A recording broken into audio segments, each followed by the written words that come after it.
نادیره محمدیسا رئیس ناحیه تاجیک‌آباد در 31 سالگی به این مقام رسید. او را سال گذشته که از طرف حکومت سال جوانان اعلان شده بود به این منصب تعیین کردند. نادیره ختم کرده فاکولته حقوق شناسی دانشگاه ملی تاجیکستان است. وی تا رسیدن به مقام رئیس ناحیه تاجیک‌آباد به حیث متخصص پیشبر و مدیر بخش کار با زنان و معاون رئیس ناحیه کار کرده است. حالا نادیره محمدیسا یکی از ناحیه‌های مهم تاجیکستان را در شرق کشور زیر نظارت دارد.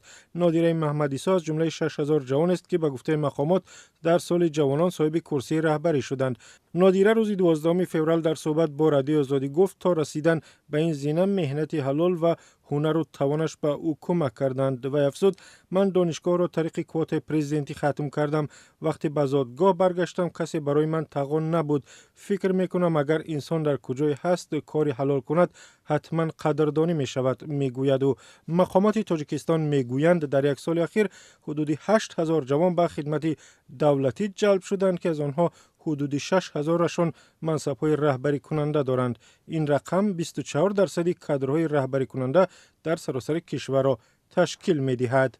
تحلیلگران تاجیک میگویند با وجود این در انتخاب کادرها در ساختارهای حکومتی مشکلات مثل محلگرایی، خش و تبارچگی و وجود تجربه انتخاب ناشفاف مشاهده می شود و راه یافتن جوانان با سلیقه و ارزنده و بی پشت و پناه به این ساختارها یک کاری سخت است. اما در مجموع به عقیده اکثریت با آمدن نسل جوان با غایه و نیروی تازه در سر منصب در ساختارهای حکومتی می توان اصلاحات زیاد، نوسازی و تحولات فراوان را انتظار شد.